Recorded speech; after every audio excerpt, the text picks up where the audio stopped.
Welcome to another session of lectures by Lob-EZ. I'm your host, Dr. Lob-EZ. Today we're going to be talking about the English monarchy and how in previous videos of this section we discussed absolutism, especially in France. Today we're going to be talking about how absolutism was not allowed to prevail in England.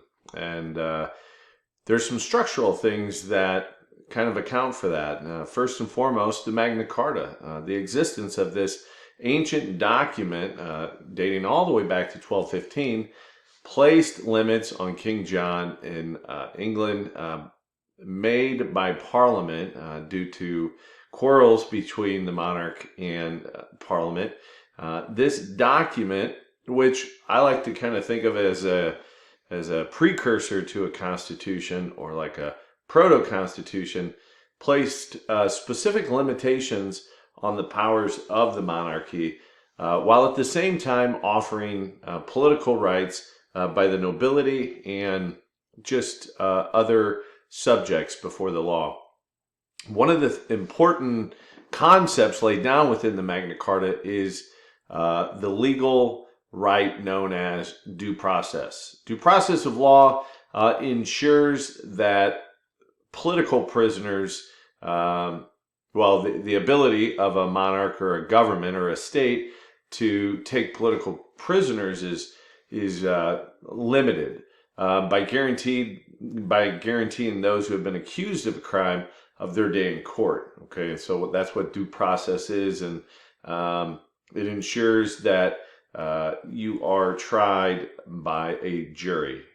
So that's one reason why absolutism was not allowed to exist in England. The second is the presence of the organization known as Parliament. And this body, which is the national legislature for England, exists to place limits on the power of the nobility, and they do so. Well, first off, it's a bicameral body, meaning there are two parts to it: the House of Commons, made up of non-nobles, and then of course the House of Lords, which is made up by nobles.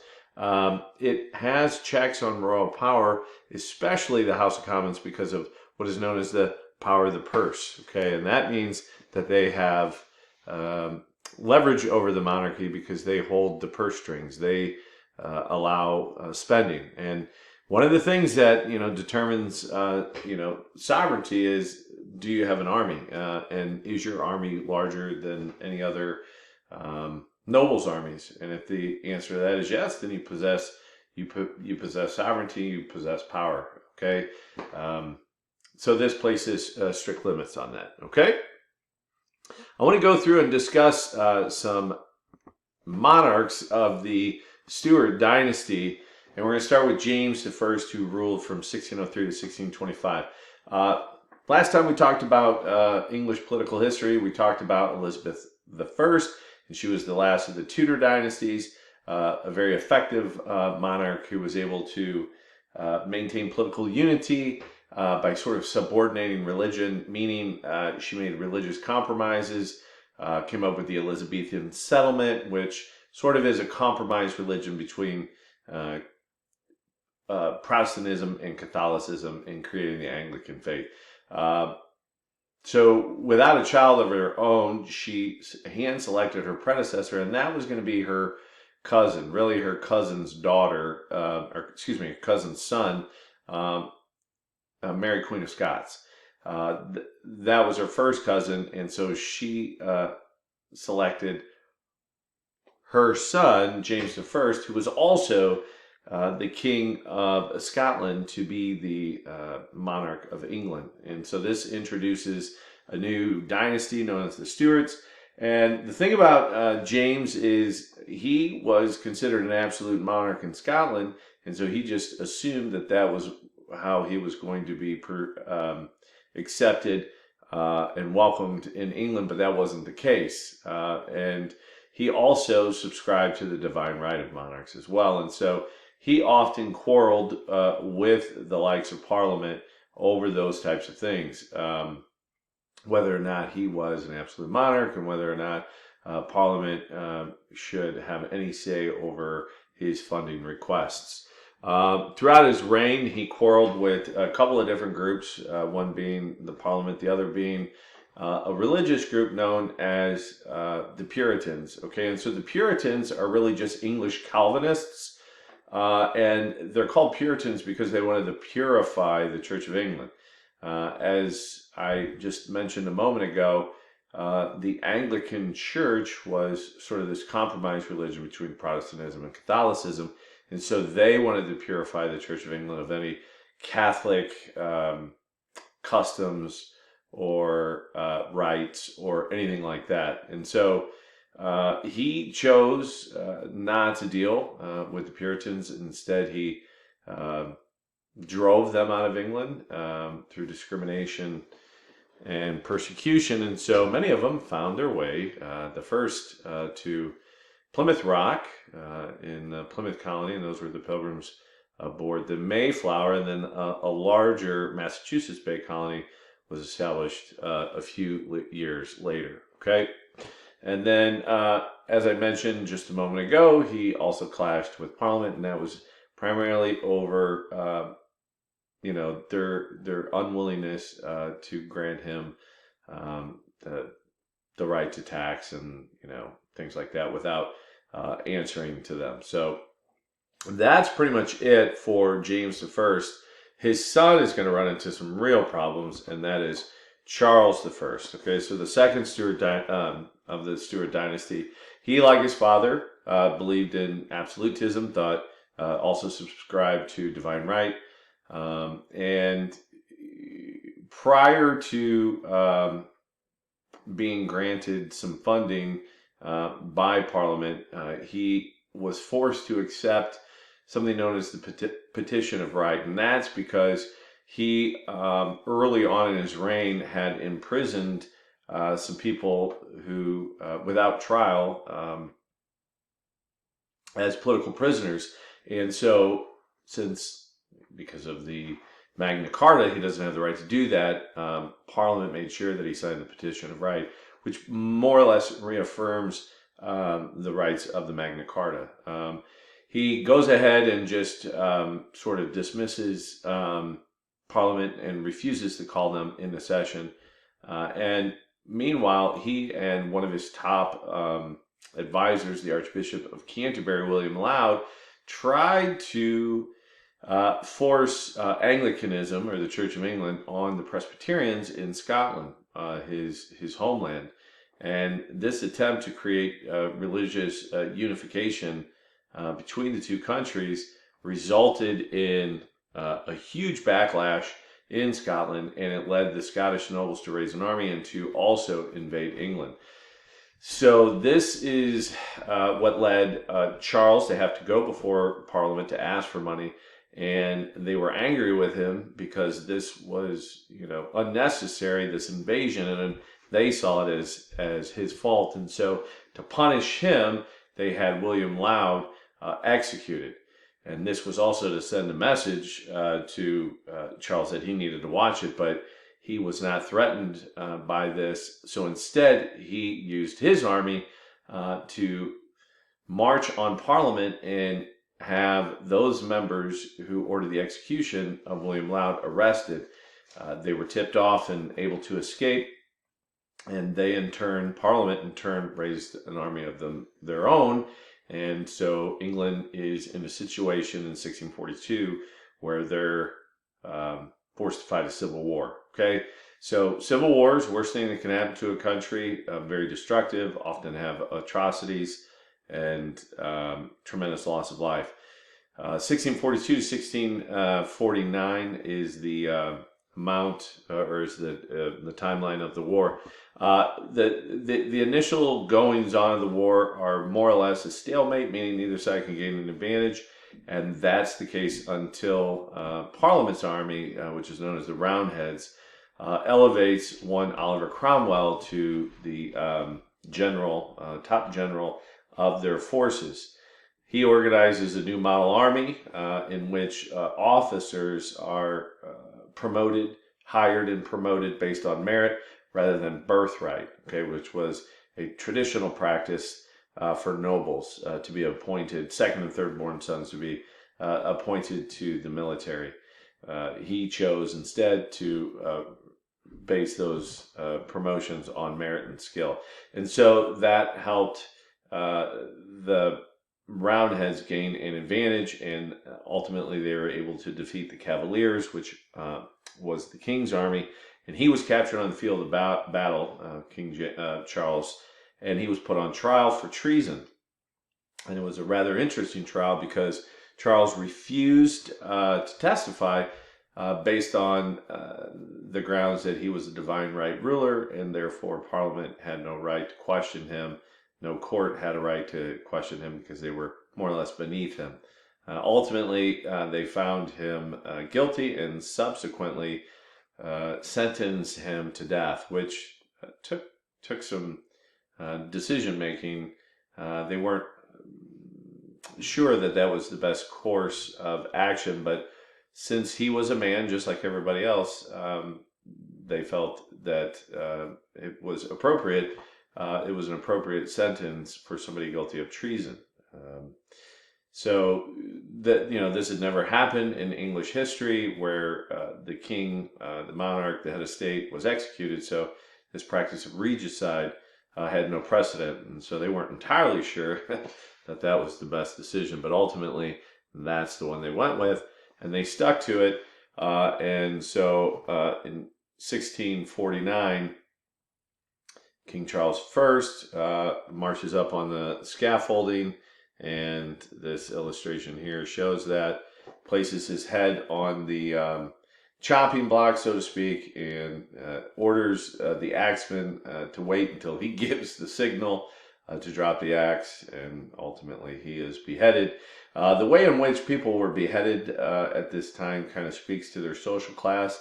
Even though this is not a way that any of us would like to go, being beheaded, that was considered the most painless of the time period. And this form of execution, this mode of execution, was reserved for the upper class, the elites, the royals. Common people, if found guilty of treason, would be drawn and quartered, which was a terribly painful way to go. And so that brings the monarchy, for at least for a while, to a close in England, because the House of Commons, which was dominated by the Puritans, decided that they were going to go ahead and abolish the monarchy in England, as well as the House of Lords and the Church of England. So it was just the House of Commons that governed, and they declared England a republic known as the Commonwealth. And even though they drafted a constitution, Oliver Cromwell ends up tearing it up and governs as a military dictator. And that's because he had the backing of the military. And since that's the case, he possessed sovereignty, okay? And this, no less, created a backlash against him and some protests against this newfound government. And so, especially in Ireland, which was more or less under the control of England, like a colony. And so he sent troops into Ireland to violently put down this uprising.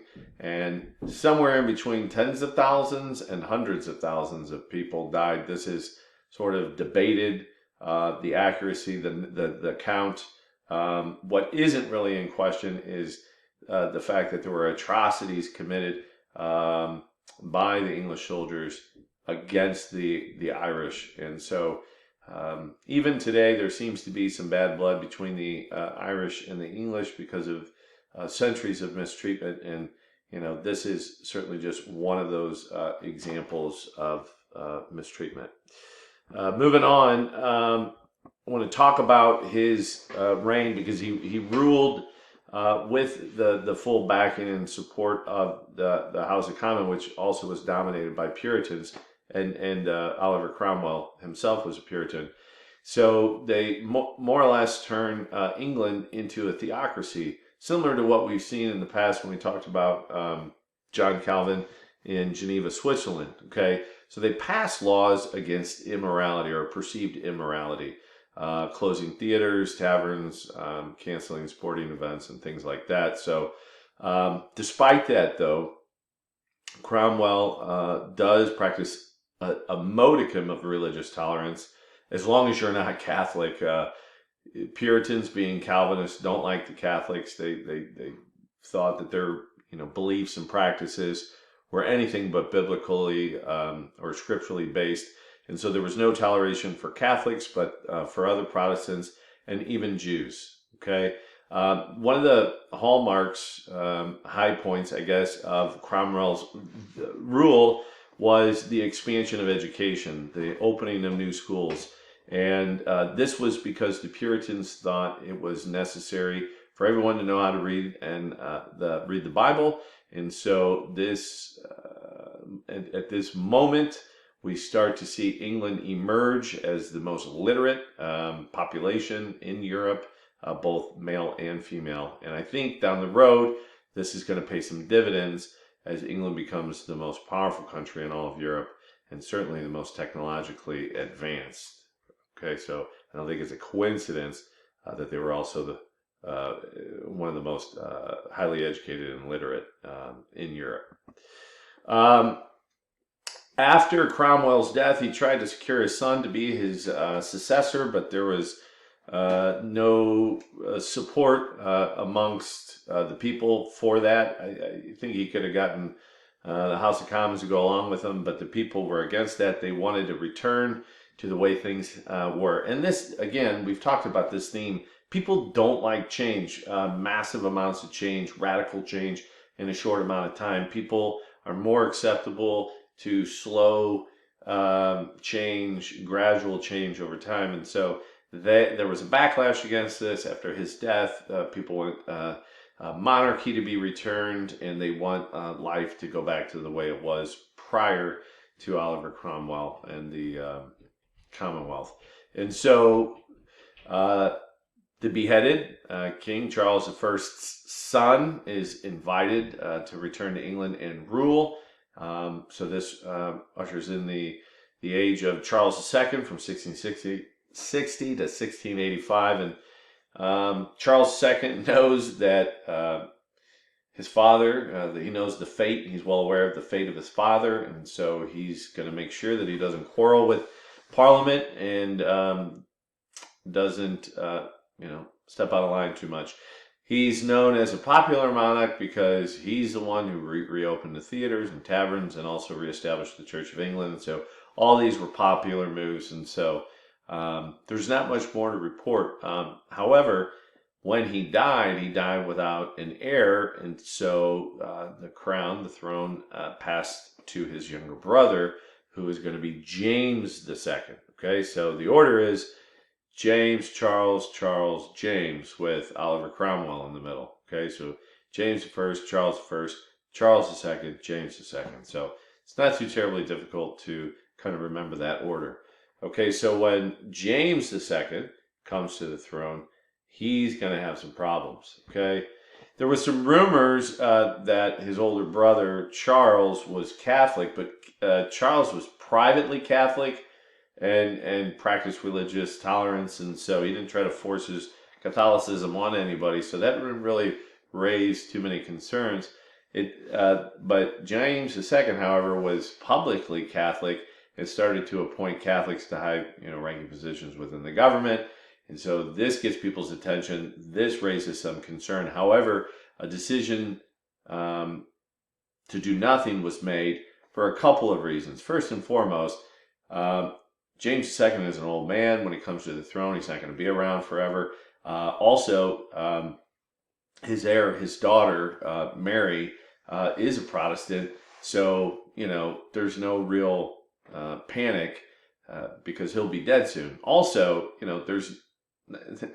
people aren't too terribly interested in fighting another potentially costly civil war to overthrow the king. So people are content to be patient and wait him out. Okay, things change when his wife dies. He remarries, and his second wife gives birth to a son So that son is baptized Catholic, and so he kind of leapfrogs his half sister, and so he will be the heir apparent.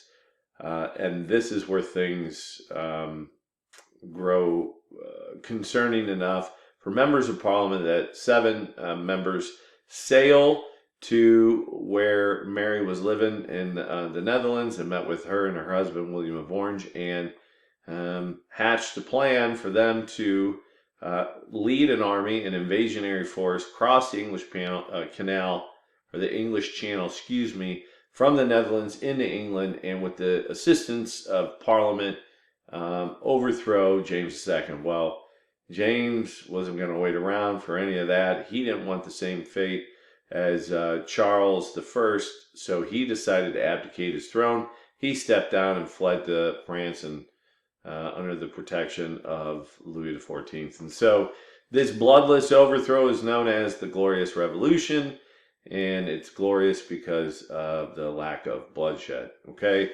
so now we have a situation where William and Mary are going to take the throne, but Parliament has to make sure that they understand their position. Okay, and that position is they are going to be subordinate to the Parliament. All right, the monarchy is going to be beneath the Parliament. Okay, doesn't mean that the monarchy doesn't have power, but their power is subordinate to that of the Parliament.